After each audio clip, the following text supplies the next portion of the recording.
안녕하십니까. 국립원예특자학과학원의 배연구소의 서호진입니다. 오늘 말씀드릴 주제는 배과원 수분관리가 되겠습니다. 먼저 수분관리 중요성에 대해 설명을 드리면 관수와 관수 부분은 우리가 입의 광합성에 필요한 수소 및 산소의 공급원이 되겠고, 또한 관수를 통해서 토양의 비료 성분 흡수 및 운반의 역할, 또 관수를 통해서 과실의 온도 및 지온 상승 억제, 뿌리 활동 조장에 영향을 주는 것이 되겠습니다. 또한 배나무의 생리장애 발생 방지에 도움을 주고 있습니다.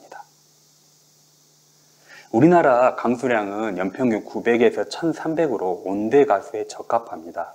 그러나 강수량이 6월에서 8월에 집중적으로 내리고 있습니다. 과일은 80~90%가 이상이 물입니다.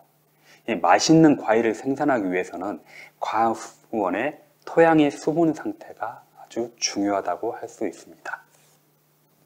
그러면 이 배과수원의 물은 언제 필요한가 보시면, 배는 2월달 생육기가 시작이 되면서 11월 휴면 전까지, 낙엽 되기 전까지 계속 관수를 하셔야 됩니다.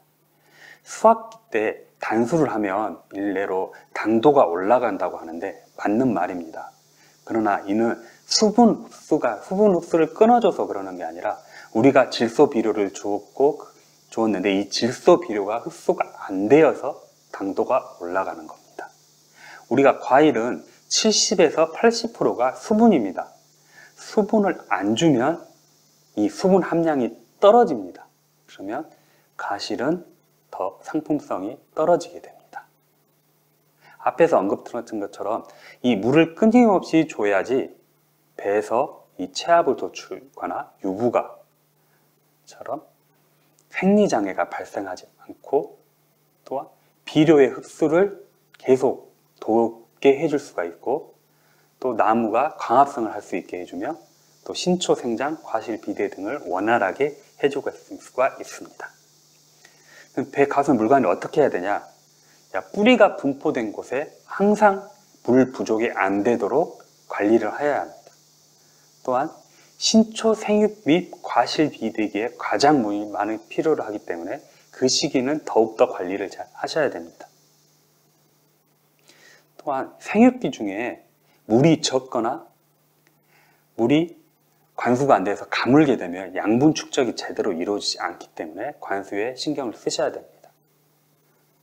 또 앞에서 언급한 것처럼 수확 후 휴면기 도달할 때까지 저장 양분을 축적시키기 위한 목적을 위해 도달할 때까지 물이 계속 관수를 해 주셔야 됩니다.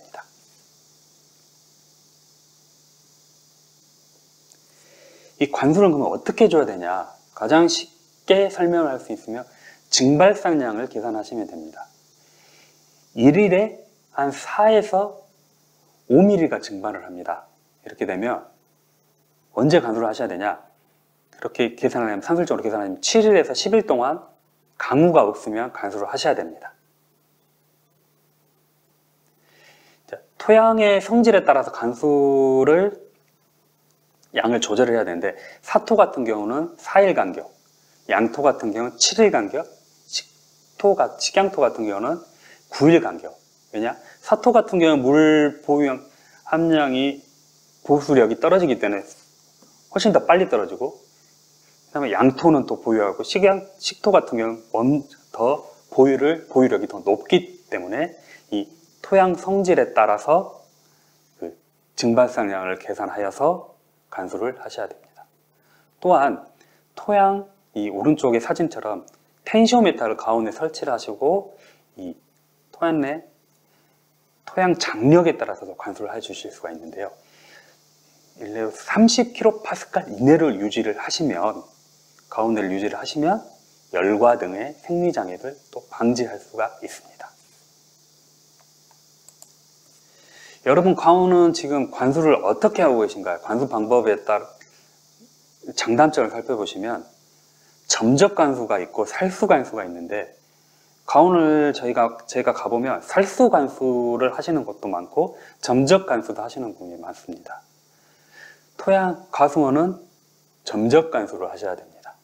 이 점적 관수의 장점을 살펴보시면 적은 물량으로 많은 면적의 물을 줄 수가 있습니다. 또한 이는 관수 효과가 상당히 높다고 할 수가 있습니다. 반면에 살수 관수는 물을 많이 주는 것처럼 보입니다.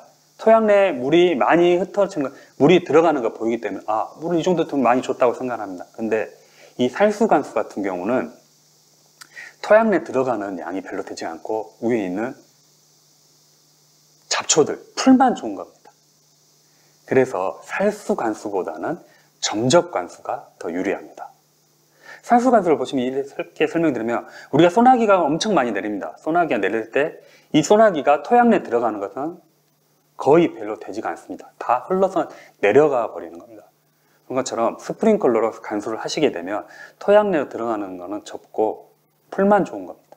반면에 점적 관수 같은 경우 이 보시는 사진 것처럼 똑똑똑 떨어지면서 토양 내에 깊숙이 들어가는 게 되겠습니다.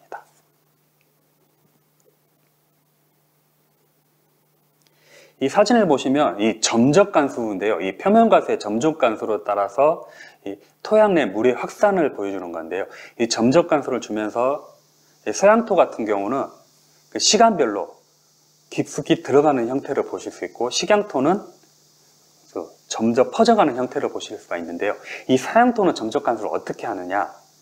보통 물을 관수를 해주면 우리가 서너 시간 동안 물을 틀어주게 되는데 이렇게 틀어주지 마시고 1시간을 주시고 1시간 끊었다가 또 1시간을 주시고 1시간 끊었다가 1시간을 주시면 이 사양토지만 좀 더 옆으로 퍼져나가는 형태로 수분을 관수를 하실 수가 있게 됩니다. 이 같은 경우는 사양토도 식양토, 양토처럼 뿌리가 더 수분을 흡수하는데 효과적으로 흡수를 할 수가 있습니다. 간단히 설명드리면 계속 사양토가 자기 토양, 과한 토양이 사양토가 되면 계속해서 주지 말고 서너 시간 동안 주지 말고 끊어서 1시간 주고 1시간 쉬었다 1시간 주고 1시간 쉬었다 쉬면 좀 더 좋은 효과를 주실 수 있습니다. 또 반복적인 이렇게 관수를 주시면 좀 더 좋은 효과를 보실 수가 있습니다.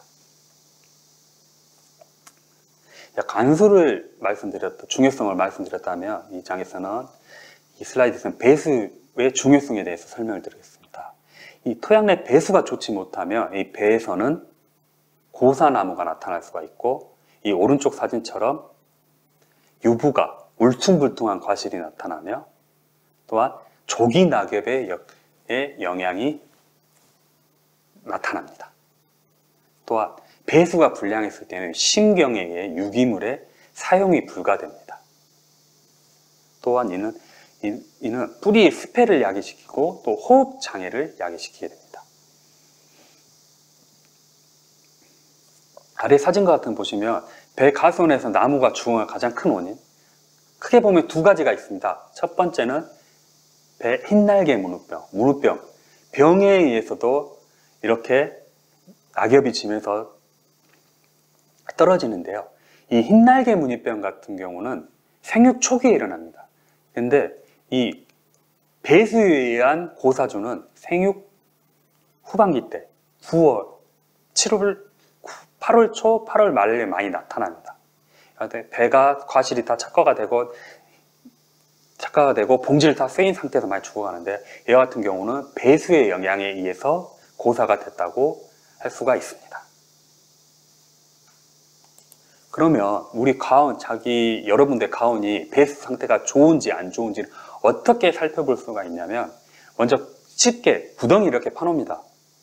한 1m 가까이 구덩이를 파놓고 파놓은 상태에서 거기서 물을 하나 부숴 놓습니다.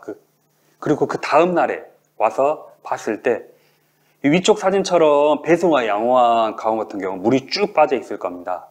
반면에 배수가 불량한 가온 같은 경우는 아래쪽 사진처럼 물이 그대로 고여 있습니다. 이렇게 되면 배수가 불량한 가온이라고 생각하시면 될 것 같습니다. 그러면 이 배수를 왜 개선해야 될 것인가의 중요성을 살펴보시면 오른쪽 사진 보시면 배수가 불량한 가온 같은 경우는 이거 관수를 통해서 강우를 통해서 수분이 들어오게 되면 이 수분이 들어오게 되고 또 산소가 들어오게 되면 얘네들 호흡을 하지가 못합니다. 산소가 호흡을 하지 못하고 이는 토양 미세의 활동을 억제를 시키기 때문에 이는 산소 부족을 야기시켜서 한온물질 발생으로 뿌리를 해치게 됩니다. 반면에 배수가 좋을 경우는 이 왼쪽 사진처럼 산소가 토양 미생 활동도 물론 산소가 녹아 있으면서 토양 미생 활동이 원활하면서 뿌리의 활력을 좋게 할 수 있고 뿌리와 토양 미생물의 산소 굉장히 원활하게 됩니다. 타임 슬라이드를 살펴보시면 이 토양 중에 산소는 과수의 생장과 토양 산소의 관계를 이렇게 표로 살펴보시면 우리가 뿌리가 그 토양 내에서 살기 위해서 산소량은 1에서 2% 정도만 있어도 산소를 살 수 있습니다. 그런데 이 정도 살면 과실의 비대나 또 수체에 아주 안 좋은 영향을 미칩니다. 그래서 과실의 생산의 최대한 산소량의 10%, 또 고품질 과실을 생산하기 위해서는 약 15%의 그 산소가 양이 있어야 뿌리가 충분한 활동을 할 수가 있습니다. 그렇다면 이 뿌리가 하는 일을 뭔가 살펴보면 굵은 뿌리는 나무를 지탱하는 것, 또 질소질 성분 같은 것을 저장하는 역할을 하고 이 가는 뿌리가 중요한데요. 배에서는 양수분을 흡수하고 운반하는 역할을 합니다. 또한 미량 요소를 흡수하는데 배에서 중요한 칼슘이나 붕소 등을 흡수하는데 역할을 하고 또 식물 호르몬을 만들어서 호르몬을 때문에 꽃눈 형성에 영향을 미치게 됩니다. 그래서 세균 발생이 중요한데 이 세균 발생이 적은 이유는 우리가 과다 착과를 시키고 대가 생산을 많이 하기 때문입니다. 또한 이런 뿌리의 환경이 불량할 경우에는 세균 발생이 적게 됩니다. 과다 착과로 이제 설명을 드리면 왼쪽 사진은 과다 착과, 오른쪽 사진은 적정 착과 사진인데요. 이 과다 착과를 했을 경우는 엽으로 통해서 광합성을 통해서 양분을 축적을 하는데 이 양분을 나눠줄 때가 너무 많은 거예요. 우리 수체에도 줘야 되고 과실에도 줘야 되고 뿌리로 가야 하는데 이 뿌리로까지 가지를 못하는 겁니다. 이 가지를 못하기 때문에 세균 발생량이 줄어들게 되는 겁니다. 반면에 과다 착과를 하지 않고 생산할 경우에는 엽에서 양분을 생산하고 나서 수채로도 줄 수 있고 과실로도 줄 수 있고 이 뿌리까지 줄 수 있기 때문에 세균 발생량에 도움을 줄 수가 있습니다.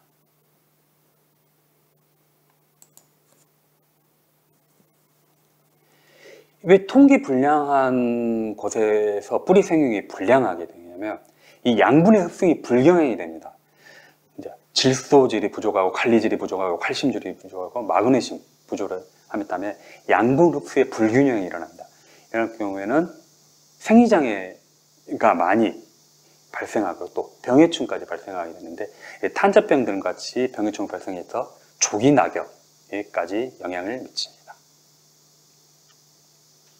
또한 이 토양 내 통기 불량으로서 산소가 부족하다면 앞에 들은 설명처럼 한온 물질에 의해서 잔뿌리들이 질식하고 고사가 되기 때문에 생육에 영향을 미치게 되고 이 잔뿌리들이 세균들이 많이 안 나오는 악순환이 되는 겁니다. 그러면 어떻게 하면 이 잔뿌리를 많이 발생을 시킬 것까 살펴보시면 배수시설을 설치를 해야 됩니다. 이 세균 발생량을 많게 하기 위해서는 어떻게 하면 되냐면 앞에 설명드린 것처럼 암거 및 반면거를 시행할 수가 있습니다. 밑에 사진처럼 암거, 반면거, 진동형, 신토 파쇄가 있습니다. 그럼 했을 때 이 반면거를 했을 경우에 보시면 뿌리 발생량이 달라진 걸 볼 수 있습니다. 이 밑에 표를 보시면 반면거를 했을 때의 양과 반면을 하지 않았을 때의 양이 세균 발생량이 달라지는 부분인데요. 그 60리터당 그 세균 발생량을 보면 반면거는 9.3g, 대저구는 4.1g, 거의 2배 이상의 세균 발생량의 차이를 볼 수가 있습니다. 활력을 살펴보시더라도 대저구는 48.2% 정도, 반면거 처리했을 때 세균 활력은 65%로 반면거를 섭취했을 때 세균 발생량이 훨씬 더 좋은 것을 알 수가 있습니다. 두 번째로는 대책으로는 근권 집중 관리가 있습니다. 가운데 사진을 보시면 근권이 있는 부분, 토양 내에서 주간으로부터 30에서 60cm의 세균 발생량이 많은데 그 토양 내에 토양을 어떻게 보면 바꿔주는 겁니다. 이 바꿔줄 때 이 재료는 어떻게 해야 되냐면 토양을 50%, 유기물을 30%, 또 펄라이트를 20% 주면서 토양의 공급성을 높여주는 겁니다. 토양의 호흡을 더 높여주게 할 효과가 있습니다. 이렇게 보면 화학 비료를 50% 절감하는 또 효과를 볼 수가 있습니다.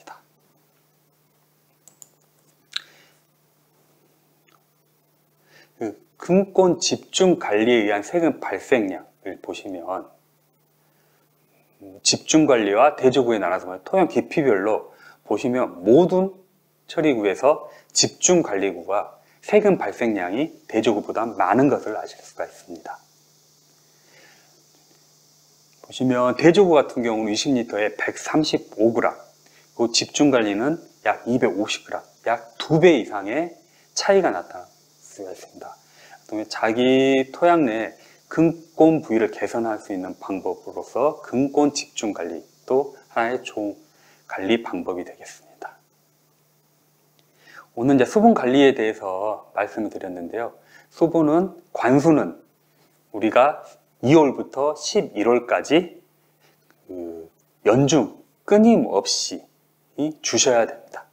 적정량을 계속해서 주셔야지 이쯤 시기에 끊어도 되겠다 그러면 안 되시고 자기 수분 함량을 계속 살펴보시고 텐시오메타 등이나 아니면 증발산량을 계산해서 꾸준히 살펴보셔 관수를 주시고, 또 배수 같은 경우는 토양 분석이나 아니면 또 아까 저희가 설명드렸죠. 배수가 좋고 나쁜 걸 구덩이를 파놓고 그 구덩이를 물을 넣고 다음날 한번 확인하시고 배수성이 좋다 안 좋다 파악을 하시고 거기에 따라서 근권 부위를 반면거나 근권 집중 관리를 통해서 개선을 하시면 좋은 결과를 얻으실 수 있을 겁니다. 이상으로 발표를 마치도록 하겠습니다.